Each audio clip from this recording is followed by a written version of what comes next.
அனைவருக்கும் வணக்கம். நம்ம சேனலுக்கு எந்த படத்தை பற்றி பார்க்க போறோம் அப்படின்னு சொல்லி பார்த்தோம்னா, கொட்டுக்காளி அப்படிங்கிற படத்தை பற்றி பார்க்க வரோம். இந்த படம் போன மாதம் தேட்டரில் வாழை படத்துக்கு கூட ரிலீஸ் ஆயிருந்துச்சு. பட் இப்போ தான் ரீசெண்டாக ஓடிடியில் ரிலீஸ் பண்ணியிருந்தாங்க. சரி, ஓகே, இந்த படம் எப்படி தான் இருக்குது பார்க்கலாம் அப்படின்னு சொல்லி நினச்சிக்கிட்டு இருந்தேன். பட் எங்கள் ஊர் தேட்டரில் ரிலீஸ் ஆகலை. பட் தேட்டரில் பார்க்கலையே பல அவார்டு வாங்கியிருக்கு. சிவகார்த்திகேயன் சார் வந்து செம்ம ப்ரொமோஷன் பண்ணியிருக்காரு. மிஸ்கின் சார்லாம் கூட அவுத்து போட்டு ஆடுவேன் அப்படின்லாம் ப்ரொமோஷன் பண்ணியிருந்தாரு. பட் இதுக்காக இந்த படத்தை பார்க்கணும் அப்படின்னு சொல்லி நினைச்சேன். பட் இருந்தாலும் படத்துக்கு ரிலீஸ் ஆகிறதுக்கு முன்னாடியாவே ப்ரீ ஈவென்ட் ஷோ அப்படின்னு சொல்லி ஒன்று போட்டிருப்பாங்க எல்லா ஆக்டர்ஸ்க்கும் டைரக்டர்ஸ்க்குமே. பட் அவங்க போட்டு பார்க்கும்போது எல்லாமே சூப்பர் சூப்பர் சூப்பர்னாங்க. பட் அந்த ரிவ்யூவர்ஸ்கள் அந்த படத்தை போட்டு பார்க்கும்போது தான் தெரிஞ்சுது எப்படா அந்த படத்தெல்லாம் தேட்டரில் ரிலீஸ் பண்ணுறீங்க அப்படிங்கிற மாதிரி. அதே மாதிரி இந்த படத்துக்கு வந்து யார் டைரக்ட் பண்ணிருக்காரு பார்த்தீங்கன்னா PS வினோத்ராஜ் அப்படிங்கிறவர் இந்த படத்தை டைரக்ட் பண்ணியிருக்காரு. இவர் இதுக்கு முன்னாடி கோலாங்கல் அப்படின்னு சொல்லி ஒரு படம் பண்ணியிருந்தாரு. அந்த படம் ஓடிடிக்காகவே பண்ணியிருந்தாரு. அது ஏற்றுக்கப்பட்ட ஒரு விஷயம். அதே மாதிரி தான் இந்த கோலாங்கல் பண்ண மாதிரியே இந்த கொட்டுக்காலையும் ஒரு ஓடிடில ரிலீஸ் பண்ணியிருக்கலாம். ஏன்னா அவார்டு வாங்கிருச்சு. பட் இந்த படத்தை ஏன் இவரெல்லாம் வந்து இப்படி ரிலீஸ் பண்ணணும் அப்படிங்கிறது எனக்கு கஷ்டமா தான் இருந்துச்சு. ஸோ ஓகே, எல்லாம் சொல்றேன். இந்த படத்தோட டியூரேஷன் டைம் எடுத்துனோம்னா 1.5 மணி நேரம் தான் அந்த படமே. அதே மாதிரி பார்த்தோம்னா இந்த படத்தோட யாரெல்லாம் நடிச்சிருக்காங்க பார்த்தோம்னா சூரி பிளஸ் அண்ணாபென், பட் இதர சில ஆர்டிஸ்ட்லாம் நடிச்சிருக்காங்க. இது வந்து ஒரு கிராமத்துல நடக்கிற ஒரு கதை தான்.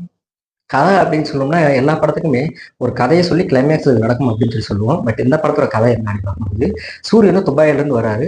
அவரோட மாமா பொண்ணான அண்ணா பெண்ணை வந்து இவர் கல்யாணம் பண்ணிக்கும் அப்படின்னு சொல்லி நினைக்கிறாரு. பட் அவங்களும் வேற ஒருத்தர் லவ் பண்ணிட்டு இருக்காங்க. அப்படிங்கிறப்போ இவங்க ஒரு பித்து பிடிச்ச மாதிரியே இருக்காங்க. பட் அந்த லவ் பண்ற, அதாவது இவரோட மாமா பொண்ணு லவ் பண்ற அந்த பையன் இவளுக்கு ஏதாவது செய்வனிக்கு வச்சிருப்பான், அதுதான் அப்படி இருக்குது அப்படிங்கிறதுக்காக அந்த ஏரியால பக்கத்திலேயே பேயோட்டுறவர், இந்த மந்திரம் தந்திரம் மருந்து எடுக்கிறது இந்த மாதிரிலாம் ஒருத்தர் இருக்காங்க. அவங்கள தேடி போறாங்க. தேடி போனதுக்கு அப்புறம் என்ன ஆச்சு அப்படிங்கிறது நம்ம கதை அப்படிங்கிறது சொல்லலாம்.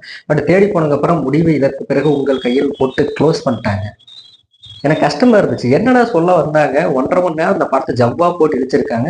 ரெண்டாவது இந்த படத்துல வந்து மியூசிக் அப்படிங்கிறது இல்லை. பட் அது கூட இல்லை, பிரச்சனை இல்லை. இந்த படத்துக்கு மியூசிக் தேவையில்லைதான்ப்பா, சரி ஓகே அப்படிங்கிற மாதிரி. இந்த படத்தெல்லாம் பார்க்கும்போது ஆட்டோ ஒரு கேரக்டர் கொடுத்துருந்தாங்க. அதே மாதிரி பார்த்தோன்னா கோழி ஒன்று இருக்கும். ஏன்னா வந்து வழியாடு கொண்டு போகணும் அப்படிங்கிற ஒரு கோழி வச்சிருப்பாங்க. அந்த கோழியுமே கூட ஒரு கேரக்டர் வச்சுக்கலாம். ரோட்ல போகும்போது ஒரு மாடு குறுக்கால் நிற்கும். அந்த மாட்டையும் நீங்க ஒரு கேரக்டரா கூட பேஸ் பண்ணிக்கலாம். பட் அந்த படத்துல என்னடா பிரச்சனை கேட்டோம்னா அந்த படமே எனக்கு தெரிஞ்ச பிரச்சனை தாங்க. ஏங்க போறாங்க, ஒரு பேயோட்ட இடத்துக்கு போறாங்க. போற இடத்துல இவங்க என்னெல்லாம் பண்றாங்க பாத்தீங்களா? ஒருத்தன் ஒயின் ஷாப் எங்க இருக்குன்னு கேட்டு குடிக்கிறதுக்கு போறாங்க 2 பேரு. இன்னொருத்தர் பார்த்தீங்கன்னா வண்டி பெட்ரோல் ட்ரை ஆயிடுச்சுன்னு சொல்லி ஒரு மளிகைக்காரனை பாட்டி பெட்ரோல் அடிச்சு ஊத்துறாங்க. இன்னொரு இடத்துல இவங்களுக்கு ஆம்பளைங்களுக்குலாம் ஒண்ணு கட்டுன்னு ஒரு இடத்துல பாட்டு ஒண்ணு கடிக்கிறாங்க. இன்னொரு பக்கம் பார்த்தோன்னா பொம்பளைங்களுக்குலாம் ஒண்ணுக்கு வருது அப்படின்னு சொல்லி அங்க ஒரு பக்கம் நிப்பாட்டி அங்க ஒருத்தர் விஸ்பர் மட்டும் ஒரு சீன் இருக்கும்.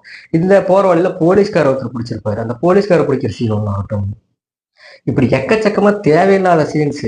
அதுவும் ஷார்ட் எல்லாம் லென்த்தா இருந்தா கூட பரவாயில்லைங்க. தேவையே இல்லைங்க. ஒரு ஆட்டோ போகுது, ஆட்டோ பின்னாடியே ஷார்ட் வச்சுட்டு போறாங்க. இவங்க வண்டி வச்சு ஷார்ட் வச்சுட்டே வர்றாங்க.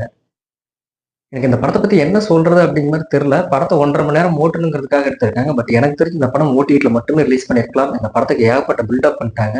இந்த படம் நல்லா இல்ல, பிடிக்கல, இந்த படமே வேஸ்ட் தான் அப்படிங்கிற ஒரு விஷயத்துல அந்த படத்துல சொல்லும் அப்படின்னு நினைச்சாலும் மிஸ்கின் சார் எங்கிட்ட சண்டைக்கு வந்து அவருடைய ரிவ்யூலாம் பார்த்துட்டு போறேன். ஏன்னா நான் அந்த படத்துக்காக எவ்வளவு ப்ரமோஷன் பண்ணியிருக்கேன். நீ என்னடா சும்மா ஒரு செல்போனை வச்சுட்டு ரிவ்யூ பேர்ல இதெல்லாம் பண்ணிட்டு போயிடுவா அப்படின்னு சொல்லி திட்டினாலும் திட்டுவாரு.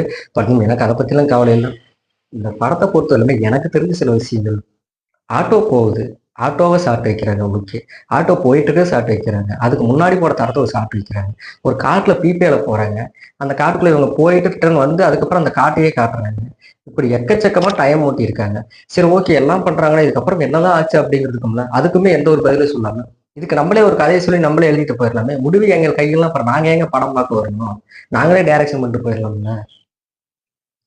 பட் அண்ணா பெண் அப்படின்னா இவங்க வந்து வேற்று ஒரு மொழி நடிகை தான். பட் இவங்க இந்த படத்துல இவங்க லைவ் டப்பு தான், டப்பிங் எல்லாம் மியூசிக்கல் அப்படின்னு சொன்னாங்க. அவங்க எப்படி பேசுவாங்க, எந்த மொழியில பேசியிருப்பாங்க அப்படின்னு சொல்லி நினைச்சிட்டு பார்த்தேன். அவங்களுக்குமே இந்த படத்துல பாத்தீங்கன்னா வாய்ஸ் டைலாக்ஸ் அப்படிங்கிறது இல்லவே இல்லை. பட் பர்ஃபார்மரா எல்லாமே நல்லா நடிச்சிருக்காங்க. சூரிய சாருமே பார்த்தோம்னா இதுல மெயினா ஒரு கேரக்டர்லாம் சொல்ல முடியாது. இருக்கிற கேரக்டர்ஸ்ல இவங்க ஒரு கேரக்டர். அதுவுமே ஒரு ஷார்ட் இந்த படத்தை எனக்கு பிடிச்சிருந்துச்சு. சூரிய சாரோட கண்ணில் ஏதோ ஒரு பூச்சி விழுந்துரும். அந்த பூச்சி எடுக்கிறதுக்காக அவங்கள ஒருத்தர் வந்து அந்த கண்ணை விரட்டி வச்சு அதுக்குள்ள வந்து நாக்க விட்டு அப்படியே அந்த தூசி எடுப்பாங்க. அந்த ஷாட்டுமே ரொம்ப கஷ்டப்பட்டு தான் எடுத்திருப்பாங்க. ஏன்னா எனக்கு தெரிஞ்சது நீங்க படம் பார்த்தீங்கன்னா தெரியும் அந்த ஷாட் எப்படா எடுத்தாங்க அப்படிங்கிற மாதிரி எனக்கு தோணுச்சு. நடிச்ச கேரக்டர்ஸ் எல்லாம் பண்ணிருக்காங்க. பட் இது ஒரு படம் சொல்றத விட ஒரு ஷார்ட் பிலிமா ஒரு 20 நிமிஷத்துல எங்கிட்ட கொடுத்துருக்கா நாங்க கூட எடுத்து கொடுத்துருப்பாங்க. இதே எங்க அவார்டுன்னு சொல்லி மலேசியா டெல்லி ஓகே, அவார்டு தான் தமிழ் படம் அவார்டு வாங்குறது நமக்கு பெருமை தான். அதை பத்திலாம் நான் எந்த ஒரு குறையுமே சொல்லுவேன். பட் இந்த தேட்டர் ரிலீஸ் பண்ணியிருக்க கூடாது. ஏன்னா சொல்லுவாங்க, சிலர்லாம் சொன்னாங்க வாழைப்படத்துக்கு கூட கொட்டுக்களி வச்சு பேசாதீங்க அப்படின்னு சொல்லி. நான் கொட்டுக்காளியை வாழைக்கு கூட வச்சு பேசலைங்க. அது எங்கே ரிலீஸ் ஆகணுமோ அங்கே ரிலீஸ் ஆகிருக்கணும். பட் வினோத்ராஜ் சார் அவார்டு பைத்தியங்களும் நிறைய சுற்றிட்டு இருக்கோம். அதுவும் பார்த்திபன் சார் அவர்கிட்ட போய் உங்கள் படத்தை போட்டு காட்டிங்கன்னா சூப்பர் அப்படின்பாங்க. பட் இந்த அவார்டு பைத்தியம் கூட உங்கள் ப்ரீவெட்டுக்கு வரல அப்படின்னு சொல்லி நான் நினைக்கிறேன். அப்படின்னா பார்த்துங்க, ஒரு அவார்டு பைத்தியமும் ஒரு அவார்டு ஃபங்க்ஷனுக்கு வரல அப்படிங்கும்போது அவருக்கே இந்த படம் பிடிக்கல. பட் இருந்தாலும் அவார்டு படம் அப்படின்னு எடுத்துட்டோம்னா கண்டிப்பாக இது யாராக இருந்தாலும் சரி அந்த தேட்டரில் ரிலீஸ் பண்ண வேணாம், ஓடிடியில் மட்டுமே ரிலீஸ் பண்ணுங்கள். டைம் இருந்துச்சுன்னா பாருங்கள். அப்படின்னா இது படம் பண்ணால் இது சாத்தியம் தான். வீட்டு மருத்துவர்கள் சந்திக்கும் முறை அனைவரும் நன்றி.